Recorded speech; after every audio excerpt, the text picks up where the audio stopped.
I thank you, Honorable Speaker, for giving me this opportunity to contribute to this presidential debate. First of all, I'd like to thank the great people of Molo constituency for the confidence that they showed in me for the second time for re-electing me as a Member of Parliament. Mr. Speaker, I will note that since the start of multi-party democracy, Molo has never re-elected anyone. And I am here as the first person for the last 30 years to be re-elected in that great constituency. This shows, Mr. Speaker, the confidence that the people had in me, in the services that I offered them, without discriminating against the various communities that there are in my constituency, noting that Molo is a very cosmopolitan constituency. Mr. Speaker, I note that in the presidential address by His Excellency the President saluted the great women that have been elected in single-member constituencies and again re-elected in this 13th Parliament. Mr. Speaker, in the great county that I come from, the Nakuru County and City, we were popularly known as the Nakuru Girls because we produced the highest number of single women members of Parliament in our respective constituencies, elected a woman governor and a woman senator. I say this as a proud father of a daughter, that my daughter can look forward to dreaming to be any person or any leadership position she would like to hold in this great republic. Nakuru is very unique. At the start of our county, we elected our senior most, Honorable Jane Kihara. At the tail end of our county in Nakuru, we elected the youngest, who is yours truly speaking this morning. But of course, we are happy to have our newest members, the Honorable Mutai from Kuresoi North, and of course the Mamba that swallowed the Jogo in Rongai constituency.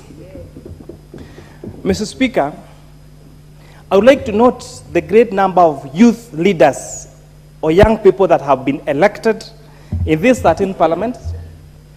And this also has the highest record of young members who have been re-elected as members of Parliament. Mr. Speaker, I'm very happy that young people that I was elected with the 13th Parliament, to know just a few, the Honorable J.P. Mwirigi, who was the youngest in the 12th Parliament, my colleagues at Kenyatta University, the Honorable Didi Nyoro, the Honorable Karemba, and the Honorable Pato, all got re-elected. Mr. Speaker, this means that we have with us a record of people that are going to become career politicians. I've often said, Mr. Speaker, if you wanted to get a lawyer who has 30 years of experience, you'll get plenty of them.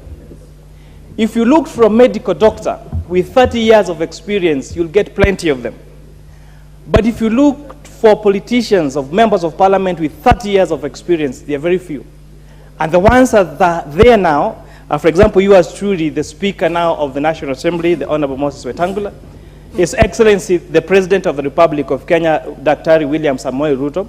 And this means, therefore, that this breed of young people, that we are giving them experience in politics, among us will be our 6th, the 7th, and 8th Presidents of the Republic of Kenya, Mr. Speaker.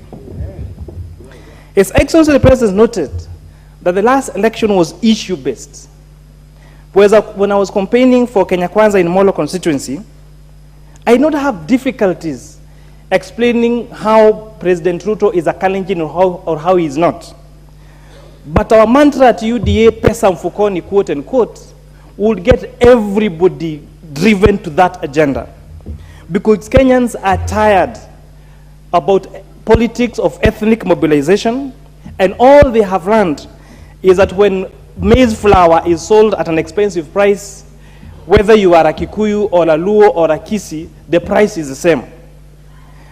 When people have unemployment, when you're facing unemployment in the country, the people facing this unemployment is irrespective of the communities that they come from.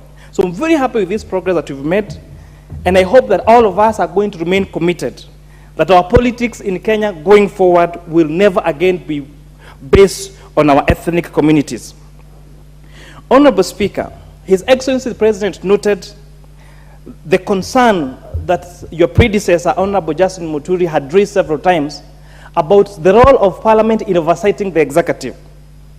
Many a times, we issued invitations to cabinet secretaries to answer to audit queries or questions from honorable members. But, Mr. Speaker, even when these cabinet secretaries came to address us in this floor, Mr. Speaker, the answers were unsatisfactory. They used to give excuse after excuse how they will not be available to answer to the members of Parliament.